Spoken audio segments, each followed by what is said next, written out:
Ladies and gentlemen, when I first encountered the name of the city of Stockholm, I little thought that I would end up visiting it, never mind end up being welcomed as a guest of the Swedish Academy and the Nobel Foundation. At that particular time, such an outcome was not just beyond expectation, it was beyond conception. In the 1940s, when I was the eldest child of an ever-growing family in rural County Derry, we crowded together in 3 rooms of a traditional thatched farmstead and lived a kind of den life, which was more or less emotionally and intellectually proofed against the outside world. It was an intimate, physical, creaturely existence in which the night sounds of the horse in the stable beyond one bedroom wall mingled with the sounds of adult conversation from the kitchen beyond the other.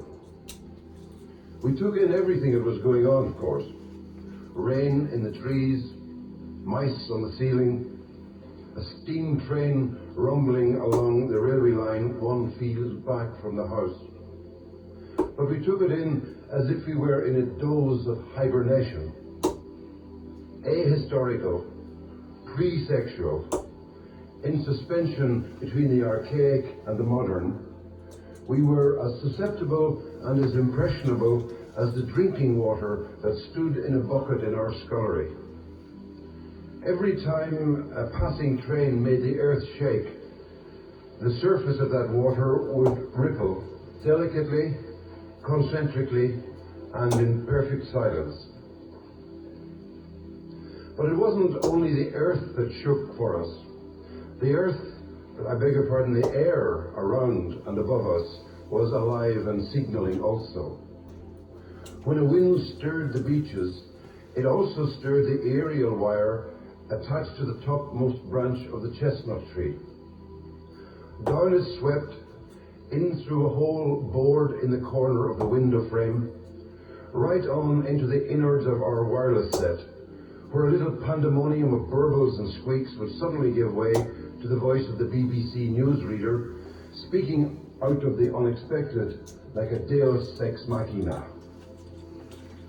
And that voice, too, we could hear in our bedroom, transmitting from beyond and behind the voices of the adults in the kitchen. Just as we could often hear, behind and beyond every voice, the frantic, piercing signaling of Morse code. We could pick up the names of our neighbours being spoken in the local accents of our parents, and in the resonant English tones of the newsreader, the names of bombers and of cities bombed, of war fronts and of army divisions, of numbers of planes lost and of prisoners taken, of casualties suffered and advances made.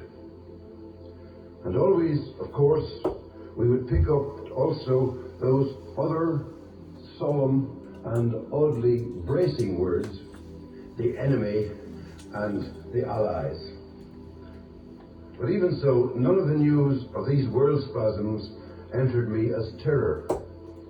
If there was something ominous in the newscasters' tones, there was something torpid about our understanding of what was at stake.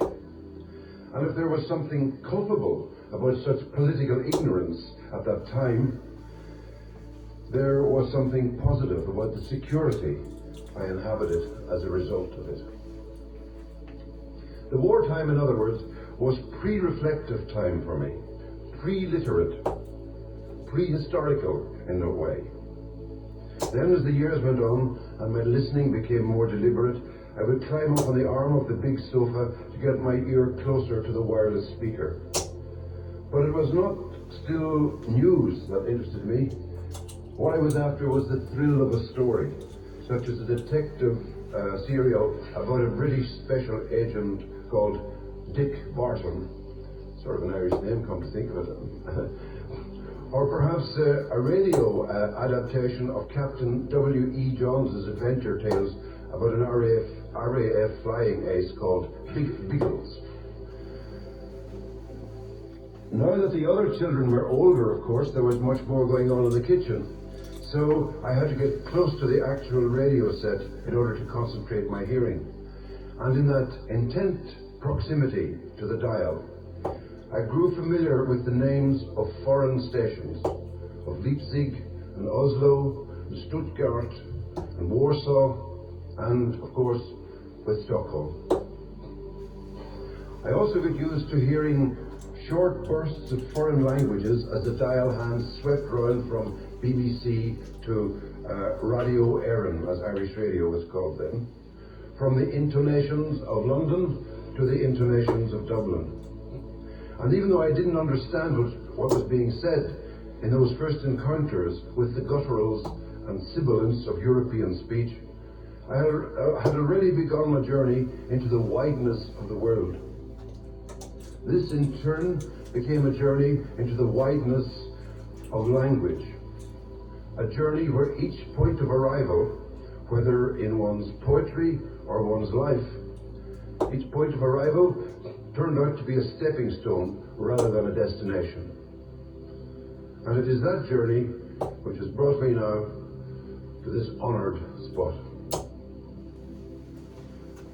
And yet the platform here feels to me more like a space station, really, than a stepping stone. So that is why, for once in my life, I am permitting myself the luxury of walking on air.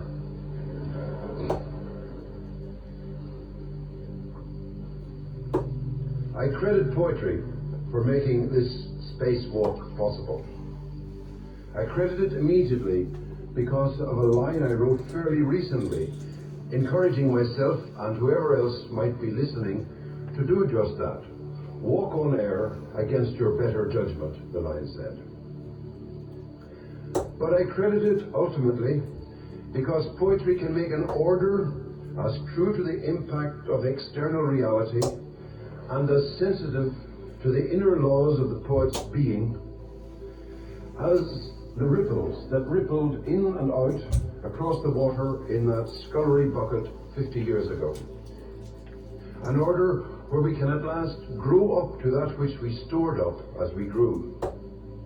An order which satisfies all that is appetitive in the intelligence and prehensile in the affections.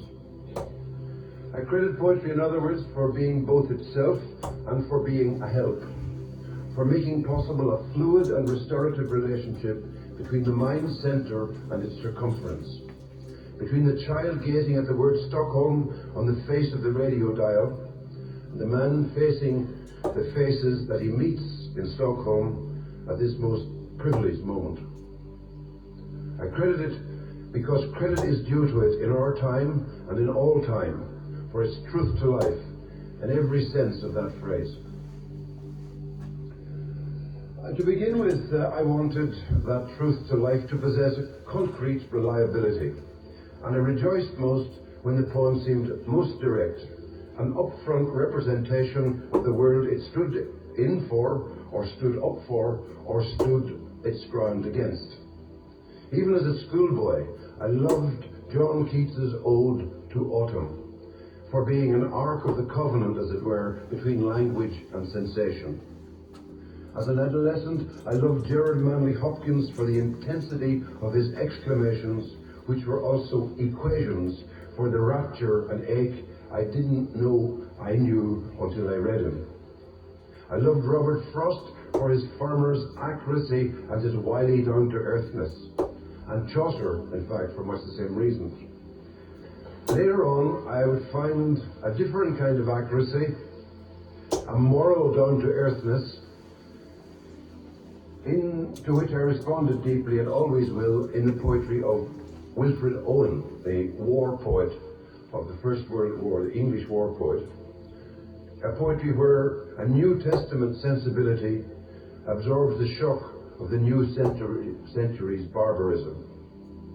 And then later again, in the pure consequence of Elizabeth Bishop's style, in the sheer obduracy of Robert Lowell's, and in the barefaced confrontation of Patrick Kavanagh's, I encountered further reasons for believing in poetry's ability and its responsibility variously to say what happens, to pity the planet, to be, in Wilfred Owen's words, not concerned with poetry. So this temperamental disposition towards an art that was earnest and devoted to things as they are, this was certainly corroborated by the experience of having been born and brought up in Northern Ireland and having lived with that place, though not in it for the last quarter of a century. No place in the world prides itself more on its vigilance and its realism. No place considers itself more qualified to censure any flourish of rhetoric or any extravagance of aspiration. So partly as a result of having internalized these attitudes, and partly as a result of growing a skin to protect myself against them, I went for years half avoiding and half resisting the opulence and extensiveness of poets as different as Wallace Stevens and Rainer Maria Rilke, crediting insufficiently the brilliance, the inwardness, the crystalline inwardness of Emily Dickinson, all those forked lightnings and fissures of association, missing the visionary strangeness even in T.S. Eliot. And these more or less costive attitudes that I had in the beginning were fortified by a refusal to grant the poet any more license than any other citizen, and further induced by having to conduct oneself, as the years went on, having to conduct oneself in a situation of ongoing political violence and public expectation. A public expectation, it has to be said, not of poetry as such, but of political positions variously approvable by mutually disapproving groups. In such circumstances, the mind longs to repose in what Samuel Johnson called with great superb confidence the stability of truth, even as it recognizes the destabilizing nature of its own operations and inquiries. Without needing to be theoretically instructed, consciousness quickly realizes that it is the site of variously contending discourses. The child in the bedroom listening simultaneously to the domestic idiom of his Irish home and the official idioms of the British broadcaster, while picking up from behind both signals of some other distress. That child was already being schooled for the complexities of an adult predicament, a future where he would have to adjudicate between promptings, among different promptings, variously ethical, aesthetical, moral, political, metrical, skeptical, cultural, topical, typical, post-colonial, and taken all together simply impossible. And so it was that I found myself in the mid-1970s in another small house, this time in County Wicklow, south of Dublin, with a young family of my own this time, and a slightly less imposing radio set, listening to the rain in the trees and to the news of bombings closer to home. Not only those by the Provisional IRA in Belfast, but equally atrocious assaults in those days in Dublin by loyalist paramilitaries from the north. Feeling puny in my predicaments, as I read about the tragic logic of Ojip Mandelstam's fate in the 1930s. Feeling challenged yet steadfast in my non-combatant status, when I heard, for example, that one particularly sweet-natured school friend had been interned without trial because he was suspected of having been involved in a political killing. What I was longing for was not quite stability, but an active escape from the quicksand of relativism, a way of crediting poetry without anxiety or apology. In a poem called Exposure, I wrote these stanzas. If I could come on meteorite, instead I walk through damp leaves, husks, the spent flukes of autumn, imagining a hero on some muddy compound, his gift like a sling stone whirled for the desperate. How did I end up like this? I often think of my friend's beautiful prismatic counselling and the anvil brains of some who hate me as I sit weighing and weighing my responsible Christia. For what? For the ear? For the people? For what is said behind backs? Rain comes down through the alders. Its low, conducive voices mutter about letdowns and erosions, and yet each drop recalls the diamond absolutes. I am neither internee nor informer, an inner emigre, grown long-haired and thoughtful.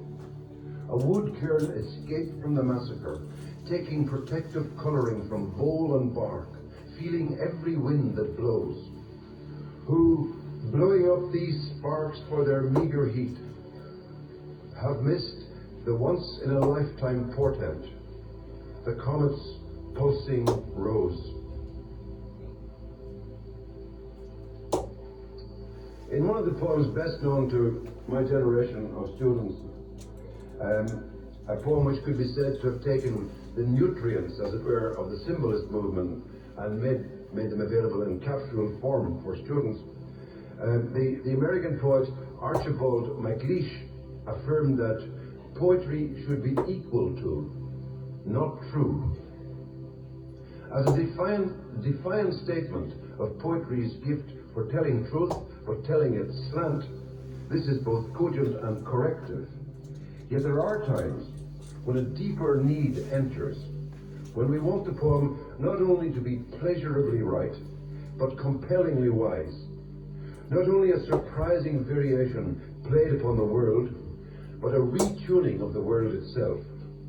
We want the surprise to be transitive, if you like the impatient thump that unexpectedly restores the picture to the television set, or the electric shock that sets the fibrillating heart back to its proper rhythm. We want what the woman wanted in the prison queue in Leningrad, standing there, blue with cold and whispering for fear, enduring the terror of Stalin's regime, and asking the poet Anna Akhmatova if she could describe it all, if her art could be equal to it.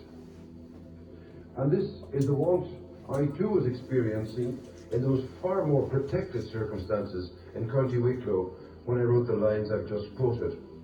A need for poetry that would merit the definition I gave a few moments ago. Poetry as an order true to the impact of external reality and sensitive to the inner laws of the poet's being. The external reality and inner dynamic of happenings in Northern Ireland between 1968 and 1974 were symptomatic of change. Violent change, admittedly, but change nevertheless. And for the minority living there, change had been long overdue. It should have come early as a result of the ferment of protest on the streets in the late 60s, but that was not to be. And the eggs of danger, which were always incubating, got hatched out quickly. When the Christian moralist in oneself was impelled to deplore the atrocious nature of the IRA's campaign of bombings and killings, and the, so to speak, mere Irish in oneself was appalled by the ruthlessness of the British Army on occasions like Bloody Sunday in Derry in 1972. The minority citizen in oneself, the one who had grown up conscious that his group was distrusted and discriminated against in all kinds of official and unofficial ways, this citizen's perception was at one with the truth, the poetic truth of the situation, in recognizing that if life in Northern Ireland were ever really to flourish, change had to take place. But that citizen's perception was also at one with the truth in recognizing that the very brutality of the means by which the IRA was pursuing change was destructive of the trust upon which new possibilities would have to be based. Nevertheless, until the British government caved in to the strong-arm tactics of the Ulster Loyalist workers after the Sunningdale Conference in 1974, a well-disposed mind could still hope to make sense of circumstances, to balance what was promising with what was destructive, and do what W.B. Yeats had tried to do a century before, namely to hold in a single thought reality and justice. After 1974, however, and for 20 long years between then and the ceasefires of August 1994, such a hope proved impossible. The violence from below was then productive of nothing but a retaliatory violence from above. The dream of justice became subsumed into the callousness of reality, and people settled into a quarter century of life, namely to hold in a single thought reality and justice. After 1974, however, and for 20 long years between then and the ceasefires of August 1994, such a hope proved impossible. The violence from below was then productive of nothing but a retaliatory violence from above.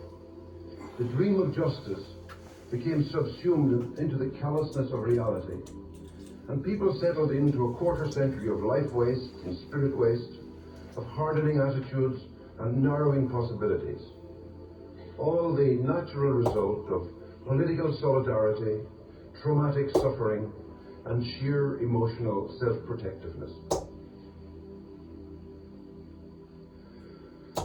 One of the most harrowing moments in the whole harrowing of the heart in Northern Ireland came when a minibus full of workers were being driven home one January evening in 1976, and the bus was then held up by armed and masked men, and the occupants of the van were ordered at gunpoint to line up on the side of the road.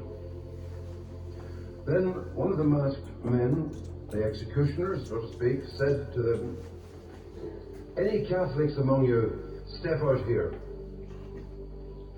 As it happened, this particular group, with one exception, were all Protestants. So the presumption must have been that the masked men were Protestant paramilitaries about to carry out a tit-for-tat sectarian killing of the Catholic as the odd man out, the one who would have been presumed to be in sympathy with the IRA and all its actions. It was a terrible moment for him, caught between dread and witness, if you like, but he did make a motion to step forward. And then the story goes, he felt the hand of a Protestant worker in the relative cover of the evening darkness. He felt this hand next to him take his hand, squeeze it, and a signal that said, "No, don't move, we'll not betray you. Nobody need know what faith you are, what party you belong to." All in vain, however, because the man had stepped out of line, but instead of finding a gun at his temple, he was pushed away, and the gunmen opened fire on those remaining in the line. For these were not Protestant terrorists, but members, presumably, of the provisional IRA. It is difficult at times to repress the thought that history is about as instructive as an abattoir, that Tacitus was right, and that peace is merely the desolation left behind after the decisive operations of merciless power. I remember, for example, shocking myself with the thought I had about that friend who was imprisoned in the 70s on suspicion of having been involved in political murder. I shocked myself by thinking that even if he were guilty, he might still perhaps be helping the future to be born, breaking the repressive forms, liberating new potential in the only way that worked, that is to say, the violent way, which therefore became, by extension, the right way. It was like a moment of exposure to interstellar cold, as it were, a reminder of the scary element in which, inner element and outer element, in which human beings must envisage and conduct their lives. But it was only a moment. The birth of the future we desire is surely in the contraction that terrified Catholic felt on the roadside when another hand gripped his hand. It is not in the gunfire that followed, so absolute and so desolate. if also so much a part of the music of what happens.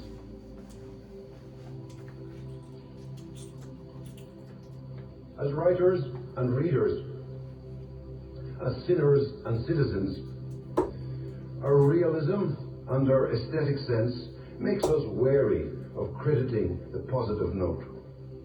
The very gunfire braces us, and the atrocious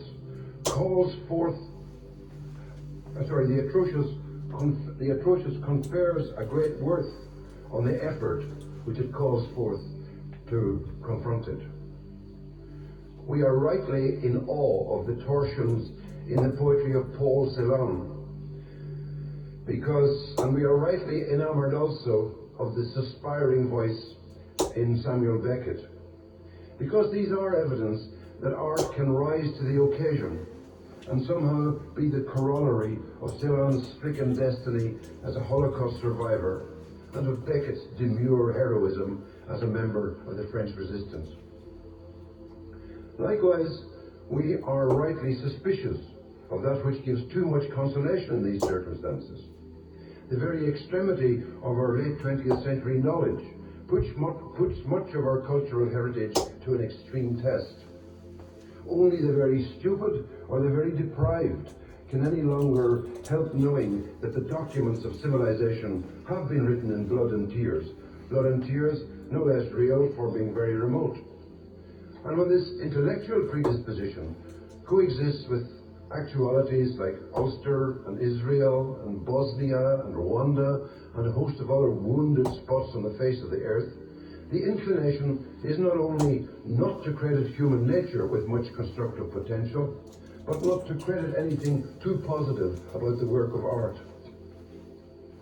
Which I think is why for years I was bowed to the desk like some monk bowed over his prie-dieu, some dutiful contemplative pivoting his understanding in an attempt to bear his portion of the weight of the world, knowing himself incapable of heroic virtue or redemptive effect, but constrained by obedience to the rule to repeat the effort and to repeat the posture, blowing up the sparks for a meagre heat, as it were, forgetting faith, if you like, straining towards good works, attending insufficiently to the diamond absolutes, among which absolutes must be counted the sufficiency of that which is absolutely imagined.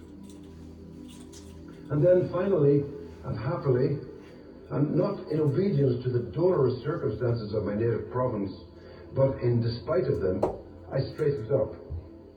I began a few years ago to try to make space in my reckoning and imagining for the marvellous as well as for the murderous. And once again, I'll try to represent the import of that changed orientation with a story out of Ireland. This is a story of another monk, a monk called St. Kevin, holding himself up valiantly in the posture of endurance. It's said that once upon a time St. Kevin was kneeling with his arms stretched out in the form of a cross in Glendalough. It's one of the most beautiful, most wooded, watery places in Ireland, a place which we lived close to when we lived in Wicklow. At any rate, as Kevin knelt and prayed with his arms stretched out, a blackbird mistook his outstretched hand for some kind of roost, and the blackbird swooped down upon it, laid a clutch of eggs in it, and proceeded to nest in it as if it were the branch of a tree. So then Kevin was constrained by his faith in all his love of all things great and small, his pity for life, his tenderness towards it. This made Kevin stay immobile for hours and days and weeks, holding his hand out until the eggs were hatched and the young fledglings were able to fly away. Kevin was there, true to life, if subversive of common sense, if you like, at the intersection between natural process and the glimpsed ideal, at one and the same time a signpost and a reminder, manifesting that order of poetry where we can at last grow up to that which we stored up as we grew. St. Kevin's story is, as I say, a story out of Ireland, but it strikes me it could equally well have come out of India or Africa or the Arctic or the Americas. By which I don't mean simply to consign it to the typology of folk tales or to dispute its value by questioning its culture-bound status within a multicultural context. On the contrary, I think the trustworthiness and the travel-worthiness of this story have to do with its local setting. I can indeed, of course, imagine it nowadays, this story being deconstructed as a paradigm of colonialism, with Kevin figuring as the benign imperialist, or the missionary in the wake of the imperialist, the one who intervenes and appropriates the indigenous life and interferes with the pristine ecology. And I have to admit, indeed, that there is an irony in the fact that it should have been such a one who recorded and preserved this instance of the true beauty of the Irish heritage. Kevin's story, after all, appears in the writings of a Norman chronicler, Giraldus Cambrensis, Gerald the Welshman, one of the people who invaded Ireland in the 12th century, one of the people whom the Irish language analyst Geoffrey Keating, would call 500 years later, this was Keating's description of Cambrensis, the bull of the herd of those who wrote the false history of Ireland. But even so, I cannot still persuade myself that this manifestation of early Christian civilization should be construed all that simply as a way into whatever is exploitative or barbaric in our history, past and present. The whole conception strikes me rather as being another example of the kind of work I saw a few weeks ago in the small museum in Sparta in Greece on the morning before the news of this year's Nobel Prize in Literature was announced. This was art which sprang from a cult very different from the faith espoused by St. Kevin.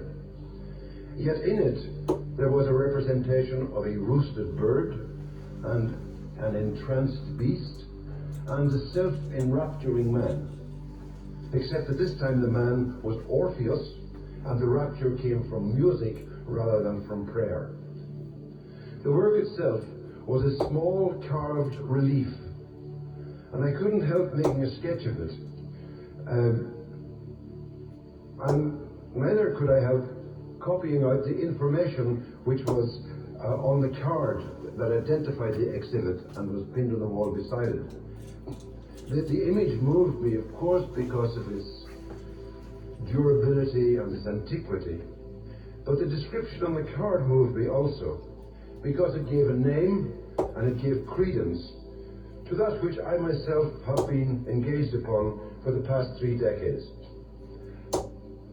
Votive panel, the identification card said, possibly set up to Orpheus by local poet. Local work of the Hellenistic period. Once again, I hope I am not being sentimental or simply fetishizing, as we have learned to say, fetishizing the local. I wish instead to suggest that images and stories of the kind I am invoking here do function as bearers of value. The century has witnessed the defeat of Nazism by force of arms, and the erosion of the Soviet regimes was caused by, among other things, the sheer persistence beneath the imposed ideological conformity, the sheer persistence of cultural values and psychic resistances of the kind that these stories and images enshrine. Even if we have learned to be rightly and deeply fearful of elevating the cultural forms and conservatisms of any nation into a normative and exclusive system, even if we have terrible proof that pride in the ethnic and religious heritage can quickly degrade into the fascistic. Our vigilance on that score should not displace our love and our trust in the good of the indigenous per se. On the contrary, a trust in the staying power and the travel-worthiness of such good should encourage us to credit the possibility of a world where respect for every tradition will issue in the creation and maintenance of salubrious political space. In spite of devastating and repeated acts of massacre, assassination, and extirpation, the huge acts of faith which have marked the new relations, for example, between Palestinians and Israelis, between Afrikaans and Afrikaners, and the way in which walls have come down in Europe, Iron Curtains have opened. All this inspires a hope that new possibility can still open up in Ireland as well. The crux of that problem in Ireland involves an ongoing partition of the island between British and Irish jurisdictions, and an equally persistent partition of the affections in Northern Ireland between the British and the Irish heritages. But surely every dweller in the country must hope that the governments involved in the governance of the country can devise institutions which will allow that partition to become a bit more like the net on a tennis court, a demarcation for agile give and take, for encounter and contending, prefiguring a future where the vitality that flowed in the beginning from those bracing nouns, the enemy and the allies, where that vitality might finally derive from less binary and altogether less binding vocabularies.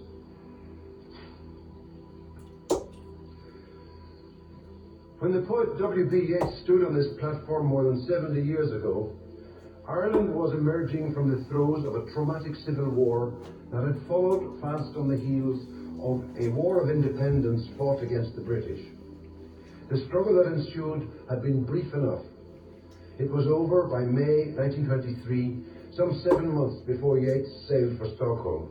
But it was bloody, savage and intimate, and for generations to come it would dictate the terms of the politics of the 26 independent counties of Ireland, that part of the island known first of all as the Irish Free State and then subsequently as the Republic of Ireland. Yeats barely alluded to the Civil War or the War of Independence in his Nobel speech. Nobody understood better than he the connection between the construction or destruction of political order and the founding or foundering of cultural life. But on that occasion, he chose to talk instead about the Irish dramatic movement. His story was about the creative purpose of that movement and its historic good fortune in having not only his own genius to sponsor it, but also the genius of his friends John Millington Synge and Lady Augusta Gregory. Yeats came to Sweden to tell the world that the local work of poets and dramatists had been as important to the transformation of his native place and times as the ambushes of guerrilla armies. And his boast in that elevated prose was much the same as the one he would make in verse more than a decade later in his poem The Municipal Gallery Revisited. There Yeats presents himself amongst the portraits and heroic narrative paintings hanging in the gallery, paintings which celebrate the events and the personalities of recent history. And all of a sudden, he realizes that something truly epoch-making has occurred. This is not, I say, the dead Ireland of my youth, but an Ireland that poets have imagined, terrible and gay. And the poem concludes with two of the most quoted lines of his entire oeuvre. Think where man's glory most begins and ends, and say my glory was I had such friends. And yet, Expansive and thrilling as these lines are, they are an instance of poetry flourishing itself rather than proving itself ultimately. They are the poet's lap of honour. And in this respect, if in no other, they resemble what I am doing in this lecture. In fact, I should also quote here on my own behalf some other words from the poem. You that would judge me, do not judge alone this book or that. Instead, I ask you to do what Yeats asked his audience to do, and think of the achievement of Irish poets and dramatists and novelists over the past 40 years, among whom I am proud to count great friends. In literary matters, Ezra Pound advised against accepting the opinion of those, quote, who haven't themselves produced notable work. And it is advice I have been privileged to follow, since it is the good opinion of notable workers, and not just notable workers in my own country. It is the good opinion of those that has fortified my endeavour since I began to write in Belfast more than 30 years ago. Yeats, however, as we know, was not all flourish. To the credit of poetry in our century, there must surely be entered in any reckoning his two great sequences of poems entitled 1919 and Meditations in Time of Civil War, the latter of which contains the famous lyric about the bird's nest at his window, where a starling, or stair as he calls it in the poem, has built in a crevice in the old wall. The poet was then living in a Norman tower, which had been very much part of the military history of the country in earlier times. And as his thoughts turned upon the irony of civilizations being consolidated by violent and powerful conquerors who end up commissioning the artists and the architects, he began to associate the sight of the mother bird feeding its young with the image of the honey bee, an image deeply lodged in poetic tradition and always suggestive of a harmonious, industrious, nurturing commonwealth. I'll just read that poem of Yeats's section from Meditations in Time of Civil War.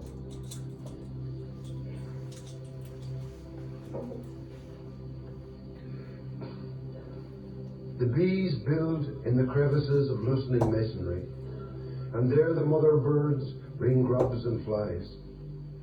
My wall is loosening. Honey bees, come build in the empty house of the stair. We are closed in, and the key is turned on our uncertainty. Somewhere a man is killed or a house burned, yet no clear fact to be discerned. Come build in the empty house of the stair. A barricade of stone or of wood, some 14 days of civil war. Last night they trundled down the road that dead young soldier in his blood. Come build in the empty house of the stair. We had fed the heart on fantasies. The heart's grown brutal from the fair. More substance in our enmities than in our love. Oh, honey bees, come build in the empty house of the stair. I've heard this poem repeated often, in whole or in part, by people in Ireland over the past 25 years. And no wonder, because it is as tender-minded towards life as St. Kevin was, and as tough-minded about what happens in and to life as Homer. The poem knows that massacre will happen again on the roadside, that the workers in the minibus are going to be lined up and shot just after quitting time.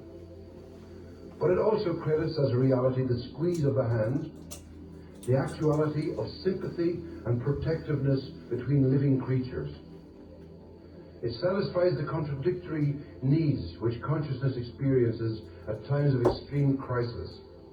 The need on the one hand for a truth-telling that will be hard and retributive, and on the other hand, the need not to harden to a point where the need for the mind not to harden to a point where it denies its own yearnings for sweetness and trust. It is a proof that poetry can be equal to and true at the same time. An example of that completely adequate poetry which the Russian woman sought from Anna Akhmatova, and which William Wordsworth produced at a corresponding moment of historical crisis and personal dismay almost exactly 200 years ago. When the bard Demodocus sings of the fall of Troy and the slaughter that accompanied it, Odysseus weeps, and Homer says that his tears were like the tears of a wife on a battlefield, weeping for the death of a husband fallen in the defense of the city. His famous epic simile continues in Robert Fitzgerald's translation as follows. At the sight of the man panting and dying there, she slips down to enfold him, crying out, then feels the spears prodding her back and shoulders, and goes bound into slavery and grief. Piteous weeping wears away her cheeks, but no more piteous than Odysseus' tears, cloaked as they were now from the company. Even today, 3,000 years later, as we channel surf over so much live coverage of contemporary savagery, highly informed, but nevertheless in danger of growing immune, familiar to the point of over-familiarity with old newsreels of the concentration camp and the gulag, even today Homer's image can still bring us to our senses. The callousness of those spear shafts on the woman's back and shoulders survives time and translation. The image has that documentary adequacy which answers all that we know about the intolerable. But there is another kind of adequacy which is specific to lyric poetry. This has to do with the temple inside our hearing, as Rilke called it, which the passage of the poem calls into being. It is an adequacy deriving from what Mandelstam called the steadfastness of speech articulation, from the resolution and independence that the entirely realized poem sponsors. This has as much to do with the energy released by linguistic fission and fusion, with the buoyancy generated by cadence and tone and rhyme and stanza. It has as much to do with that as it has to do with the poem's concerns or the poet's truthfulness. In fact, in lyric poetry, truthfulness becomes recognizable as a ring of truth within the medium itself. And it is that unappeasable pursuit of this note, a note tuned to its most extreme in Emily Dickinson and Paul Celan, and orchestrated to its most opulent in John Keats. It is this which keeps the poet's ear straining to hear the totally persuasive voice behind all the other informing voices. Which is a way of saying, I have never really quite climbed down off the arm of that sofa from the speaker or the wireless. I may have grown more attentive to the news and more alive to the world history and the world's sorrow behind it. But the thing uttered by the speaker I strain towards is still not quite a story. It's still not the story of what's going on. It is more reflexive than that, because as a poet, I am in fact straining towards a strain, in the sense that the effort is to repose in the stability conferred by a musically satisfying order of sounds. As if the ripple at its widest desired to be verified by a reformation of itself, to be drawn in and drawn out through its point of origin. I also strain towards this in the poetry I read, and I find it, for example, in the repetition of that refrain of Yeats's, "Come build in the empty house of the stair," with its tone of supplication, its pivots of strength in the words build and house, and its acknowledgement of dissolution in the word empty. I find it in the triangle of forces held in equilibrium, in the triple rhyme of fantasies, enmities, and honeybees, and in the sheer in-placeness of the whole poem as a given form within language. Poetic form is the ship and the anchor. It is at once a buoyancy and a holding, allowing for the simultaneous gratification of whatever is centrifugal and centripetal in mind and body. And it is by such means that Yeats's work does what the necessary poetry always does, which is to touch the base of our sympathetic nature, while taking in at the same time the unsympathetic reality of the world to which that nature is constantly exposed. The form of the poem, in other words, is crucial to poetry's power to do the thing which always is and always will be to poetry's credit. The power, that is, to persuade that vulnerable part of our consciousness of its rightness, in spite of the evidence of wrongness all around it. The power to remind us that we are hunters and gatherers of values, that our very solitudes and distresses are creditable, insofar as they too are an earnest of our veritable human being. Thank you very much.